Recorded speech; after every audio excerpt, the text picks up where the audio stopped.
ഹരിയോം കൽക്കി രൂപികളായിരിക്കുന്ന എല്ലാ നാരായണന്മാർക്ക് രാമായണ സന്ദേശത്തിലേക്ക് സ്വാഗതം. ഇന്ന് രാമായണ സന്ദേശത്തിന്റെ 24-ാമത്തെ പാഠമാണ് നമ്മൾ പഠിക്കാൻ പോകുന്നത്. അയോധ്യാകാന്ഡത്തിലെ വാൽമീകിയുടെ ആത്മകഥ എന്ന ഭാഗത്ത് നിന്ന് എടുത്തിട്ടുള്ള ശ്ലോകങ്ങളാണ് ഇന്ന് നമ്മൾ പഠിക്കുന്നത്. ആദ്യ ശ്ലോകം എന്താണെന്ന് നോക്കാം. നിത്യവും ചെയ്യുന്ന കർമ്മഗണഫലം കർത്താവൊഴിഞ്ഞു മറ്റന്യൻ ഭുജിക്കുമോ? താൻ നിരന്തരം ചെയ്യുന്ന കർമ്മങ്ങൾ താൻ അനുഭവിച്ചിടുകന്നേ വരൂ. രാമായണത്തില് നൂറുകണക്കിന് സന്ദേശങ്ങളുണ്ട്. അതിൽ 26 പ്രധാനപ്പെട്ട സന്ദേശങ്ങളാണ് ഞാൻ നിങ്ങളെ പഠിപ്പിക്കുന്നത്. അതിൽ ഏറ്റവും പ്രധാനപ്പെട്ട ഒരു ശ്ലോകം എന്ന് പറയാ ഈ ശ്ലോകത്തിന്.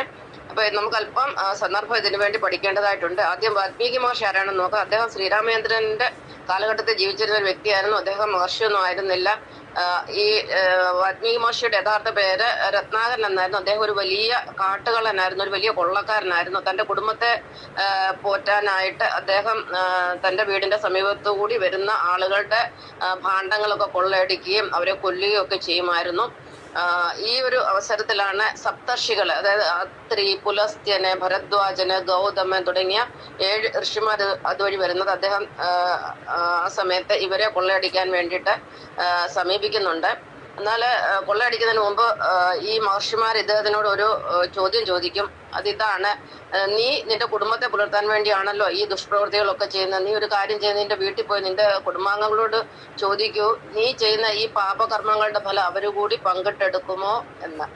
അപ്പൊ അതനുസരിച്ചിട്ട് ഈ രത്നാകരന് തന്റെ കുടുംബത്തോട് പോയി ചോദിക്കുകയാണ്, ഞാൻ നിങ്ങൾക്ക് വേണ്ടിയാണ് ഇത്രയും കാലം ജീവിച്ചത്, നിങ്ങൾക്ക് വേണ്ടി ഞാൻ ഒരുപാട് ക്രൂരതകൾ ചെയ്തു, അതിന്റെ ഫലം നിങ്ങൾ കൂടി അനുഭവിക്കുമോ, നിങ്ങൾ കൂടി പങ്കിട്ടെടുക്കുമോ? അപ്പോൾ അദ്ദേഹത്തിന്റെ ഭാര്യയും മക്കളും ഇദ്ദേഹത്തിനോട് പറയുന്ന ഭാഗമാണിത്. എന്താ പറയുന്നത്? നിത്യവും ചെയ്യുന്ന കർമ്മ ഗണഫലം കർത്താവ് ഒഴിഞ്ഞ് മറ്റന്യൻ ഭുജിക്കുമോ?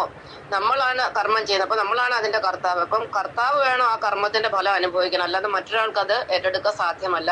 അപ്പം ഈ രത്നാകരൻ എന്തെല്ലാം തെറ്റുകൾ ചെയ്തിട്ടുണ്ടോ അതിന്റെ ഫലം രത്നാകരൻ തന്നെ അനുഭവിക്കണം, അതല്ലാതെ മക്കളും ഭാര്യയൊന്നും അത് പങ്കിട്ടെടുക്കുക സാധ്യമല്ല.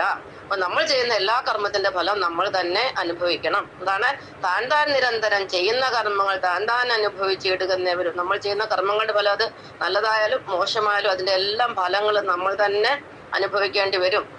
നമ്മുടെ ഉള്ളിലെല്ലാം ഭഗവാനുണ്ട്, സാക്ഷാൽ നാരായണൻ. നമ്മൾ ചെയ്യുന്ന ഓരോ കർമ്മങ്ങളും, അനുനിമിഷം ചെയ്യുന്ന ഓരോ കർമ്മങ്ങളും, അത് മനസ്സുകൊണ്ടായാലും വാക്കുകൊണ്ടായാലും പ്രവൃത്തി കൊണ്ടായാലും ചെയ്യുന്ന ഓരോ കർമ്മങ്ങളും ഉള്ളിലിരുന്നുകൊണ്ട് ഭഗവാൻ അപ്പോഴപ്പോൾ രേഖപ്പെടുത്തിക്കൊണ്ടിരിക്കുകയാണ്. നമ്മുടെ മൊബൈലില് റീചാർജ് ചെയ്ത് കഴിഞ്ഞാൽ അതിന്റെ ചാർജ് എപ്രകാരം തീരുന്നുവെന്ന് ആ മൊബൈൽ കമ്പനിക്കാർക്ക് അറിയാം, അല്ലെങ്കിൽ ആ റീചാർജ് ചെയ്ത കമ്പനിക്ക് അറിയാം. അവരെങ്ങനെയാണ് ഇതിന്റെ കണക്ക് രേഖപ്പെടുത്തുന്നത്?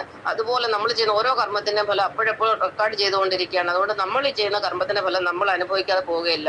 ഈ ജന്മത്തിൽ അനുഭവിച്ചിട്ട് അടുത്ത ജന്മത്തിൽ തീർച്ചയായിട്ടും അനുഭവിക്കും. ഇതാണ് സന്ദേശം. നന്ദി, നമസ്കാരം.